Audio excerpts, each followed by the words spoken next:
الحمدللہ رب العالمین والصلاة والسلام علی سید الانبیاء والمرسلین اما بعد فاعوذ باللہ من الشیطان الرجیم بسم اللہ الرحمن الرحیم یا رب لک الحمد کما ینبغی لجلال وجہک وعظیم سلطانک رب اشرح لی صدری ویسر لی امری واحلل عقدۃ من لسانی یفقہوا قولی رب زدنی علما۔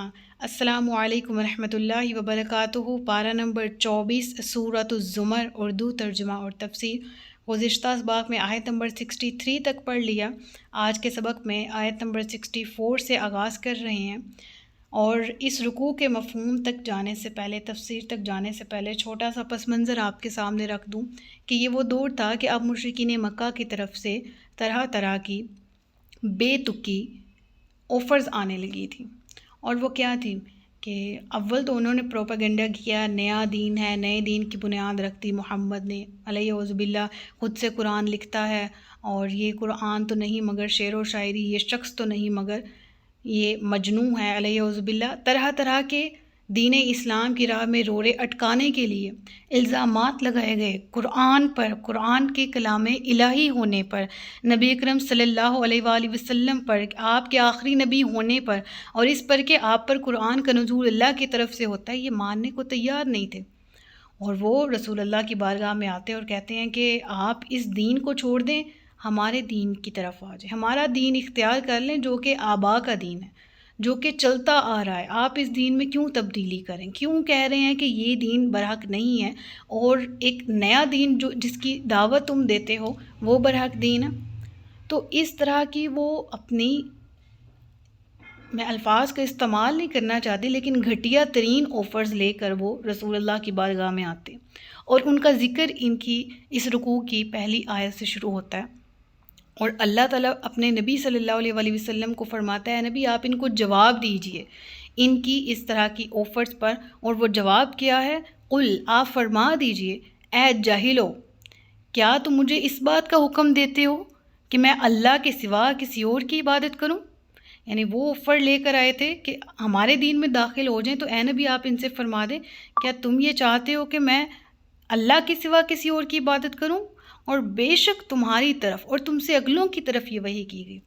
یہاں پر دیکھیں ذکر آیا، انہوں نے کیا کہا تھا؟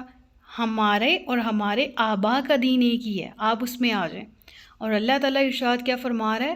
تم اور تم سے پہلے بھی جو تمہارے آبا ہیں، جن کے دین کی تم مثالیں دیتے ہو، انہوں نے اپنے دین کو خلط ملط کر لیا، انہوں نے خالصتاً توحید کا انکار کیا، اور اپنے بنائے ہوئے گھڑے ہوئے عقائد میں کے مطابق وہ اپنی زندگی گزارنے لگے۔ سن لو، جس طرح تم تک پیغام توحید پہنچا ہے، تم سے پہلے لوگوں کی طرف بھی یہی وحی کی گئی تھی کہ اگر تو نے شرک کیا تو ضرور تیرا ہر عمل برباد ہو جائے گا، ہر عمل عکارت ہو جائے گا، اور ضرور تو خسارہ پانے والوں میں سے ہو جائے گا۔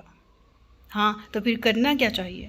بل اللہ، بلکہ اللہ، فاعبد، اس کی عبادت کرو، وکم من الشاکرین، شکر گزاروں میں سے ہو جاؤ۔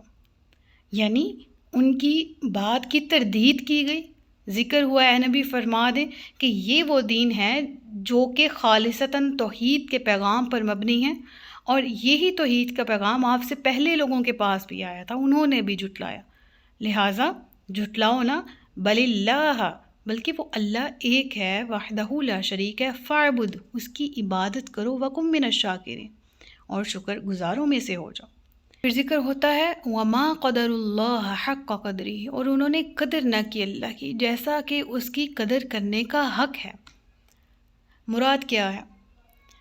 مراد یہ ہے کہ ایک اللہ کی ذات کی معرفت، ایک صفات کی۔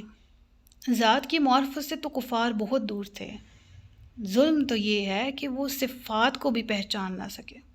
ایک اللہ کی صفت مالک یوم الدین، ایک اللہ کی صفت علی کل شیء قدیر، ایک اللہ کی صفت غفور الرحیم، ایک اللہ کی صفت تواب۔ اللہ کی تو کتنی صفات ہیں، یہ تو اس سے ہی دھوکے میں رہے، ذات الہی کو پہچاننے سے قاصر رہے۔ کیوں؟ صفات الہی بھی ان کے سامنے تو بہت سی نشانیاں تھیں، لیکن وہ انکار کرنے والوں میں سے تھے۔ تو اللہ کی قدر نہ کی جیسے اس کی قدر کرنے کا حق ہے۔ مراد کیا ہے؟ ذات الہی کے معرفت، پہچان، وہ نظریات کریٹ کرنا جو ذات الہی سے متعلق کلیئر ہوں، اور توحید اللہ کی سب سے بڑی کہہ لیں کہ وحدہ لا شریک ہونا، یہ اس کے الہ ہونے پر مصادق آتا ہے۔ وہ الہ ہے اور اکیلا اور یکتا ہے، اس کے علاوہ کوئی دوسرا معبود نہیں ہے اور نہ اس کا کوئی ہمسر ہے، یعنی برابر کا بھی کوئی نہیں، اس جیسا بھی کوئی نہیں، لیس کمثلہ شیء، اس کی مثل بھی کوئی نہیں۔ تو انہوں نے تو ویسی قدر ہی نہ کی، ویسا پہچانا ہی نہ، لا کے مقابل کھڑا کر دیا۔ یہود کو دیکھ لیں، نصارہ کو دیکھ لیں، مشرکین کو دیکھ لیں، ان جیسا بنا دیا، بتوں کو تراشا اور ان کو معبود، ان کی صفات مان لی، جیسے کہ اصل معبود کی صفات ان کو ماننے چاہیے تھی، حق تھا کہ وہ اصل ایک معبود کی صفات کو پہچانتے اور اس کے مطابق اپنا عقیدہ درست کرتے ہوئے زندگی گزارتے، لیکن ایسا نہ کیا۔ اور انفارچونیٹلی ایسا آج کے دور میں بھی ہو رہا ہے، بلکہ ہم اپنے اللہ کی ذات سے متعلق مسلسل دھوکے میں ہیں۔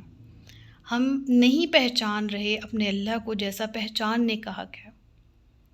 اور پھر اس سے اگلی جو آیت کا جو اگلا حصہ ہے، اس سے آگے دیکھیے گا، اس میں ہر چیز ریلیٹ کر رہی ہے وما قدر اللہ حق قدری۔ ہم یہ نہیں کہہ سکتے کہ ہم اللہ تبارک و تعالیٰ کو ویسا پہچان سکتے ہیں جیسی وہ ذات ہے، کوشش تو کر سکتے ہیں نا، نہیں ہمارے پاس وہ پیمانہ نہیں ہے کہ جس میں ہم ایک طرح سے کیٹیگرائز کر کے تو ہم ایک رزلٹ نکال لیں کہ ہم نے اللہ کو یوں پہچانا۔ ہر ایک جس کو جس طرح کی بصیرت ملی اس نے اللہ کو ویسا پایا، جس کا جس طرح سے تعلق بنا اس نے ویسا اللہ کو جانا۔ جیسے ایک سونار ہے، سونار کے پاس جو میئرنگ انسٹرومنٹ ہوتا ہے اس کے پاس اتنا وزن کرنے کے لیے تھوڑی ہوتا ہے، وہ تو معمولی سونا وغیرہ چاندی وغیرہ ناپنے کے لیے ہوتا ہے نا، ایگزیکٹ نہیں نہ ہوتا۔ جس طرح منوں ٹنوں وزن ناپنے کے لیے بڑے بڑے پیمانے بنائے جاتے ہیں میئرنگ انسٹرومنٹس، تو ہم بھی اس چیز سے ریلیٹ کر سکتے ہیں۔ ہمارے پاس جو پیمانے ہیں وہ اس چیز کو میئر نہیں کر سکتے جو ذات الہی کی حقیقت ہے، اسی چیز کی مصادق ہے یہ آیت، والارض جميعا قبضته یوم القیامۃ والسماوات مطویات بیمینہ۔ ہم تو اس مفہوم کو سامنے رکھتے ہوئے ذات الہی کی حقیقت کو نہیں جان سکتے۔ اب یہاں پر قدرت کے لفظ استعمال ہوا، حقیقی معنی میں مراد لیا جائے والسماوات مطویات بیمینہ، آسمان اس کے ہاتھوں میں، اس کی مٹھی میں لپیٹا ہوا ہوگا۔ تو ہم اب ذات الہی کو یہاں پر اگر سوچیں تو کیا ہم غور کر سکتے ہیں کہ ہمارے ذہن میں دنیاوی اعتبار سے جو تصور ہے ہاتھ کا، وہ اس میں ہتھیلی بھی ہے، اس میں 5 فنگرز بھی ہیں، لیکن ہم اللہ کی ذات کے ساتھ اگر یہ لفظ استعمال کرتے ہیں اور قرآن میں ذکر بھی ہے اور واضح دیکھیں والسماوات مطویات بیمینہ، تو ہم اس سے کنسیڈر نہیں کر سکتے اس کی ذات کا جسم ہونا یا اس کے ہاتھوں کا اس طرح سے ہونا جس پہ ہمارے سامنے تصور موجود ہے کہ ہاتھ کس طرح کا ہوتا ہے، لیکن ہم نے اللہ کے بارے میں پڑھ رکھا ہے۔ وہی بات، پیمانے والی بات ذہن میں رکھنی ہے کہ ہمارے ہاں عقل، شعور، ادراک وہ پیمانہ نہیں ہے کہ جس میں ہم رکھ کے اللہ تبارک و تعالیٰ کی ذات تک پہنچ سکتے ہیں، بالکل بھی نہیں۔ اللہ نے اس آیت کی ابتدا ہی اس طرح سے کی، وما قدر اللہ کا قدری، وہ اللہ جس کی ذات زمین و آسمان کو قبضے میں لیا ہو، قیامت کے دن اس کے ہاتھ میں ہوں گے آسمان۔ اب یہاں پر اس چیز کو ذرا سامنے رکھیے گا کہ اس کیفیت کا اندازہ انسانی فکر اور سوچ کے بس کی بات لگتی ہے۔ آسمانوں کی بلندیاں، کائنات میں موجود کہکشائیں، ستاروں اور سیاروں کی تعداد، ایک ایک گیلیکسی کی وسعت، ایک ایک ستارے کی جسامت، ایک گیلیکسی اور ستاروں کے باہمی فاصلے، اتنے بڑے ستاروں سیاروں سے مل کے گیلیکسیز بنتی ہیں، پھر کلسٹر، سپر کلسٹر، اور پھر ان کے آپس میں جو فاصلے ہیں، ان فاصلوں اور وسعتوں کو ناپنے کے لیے انسان کے فرض کیے ہوئے نوری سالوں کے پیمانے، ایک نوری سال کے فاصلے کا تصور، اور پھر اربوں خربوں نوری سالوں کی وسعتوں کا تخیل، اور پھر یہ تصور کہ سب کچھ لپیٹا ہوا ہوگا اللہ کے دانے ہاتھ میں۔ بہرحال ایک ایسا موضوع ہے جس پر سوچتے ہوئے انسانی فکر اور اس کی قوت متخیلہ یعنی سوچنے کی قوت بھی تک ہار کر رہ جاتی ہے۔ انسان کی عقل جو اللہ کی تخلیق کی ہوئی کائنات کے کسی ایک کونے کا احاطہ کرنے سے بھی عاجز ہے، وہ اللہ کی قدرت کا کیا اندازہ کر پائے گی۔ اور اس ضمن میں نبی اکرم صلی اللہ علیہ وآلہ وسلم سے ایک حدیث آپ کا قول ارشاد ہے،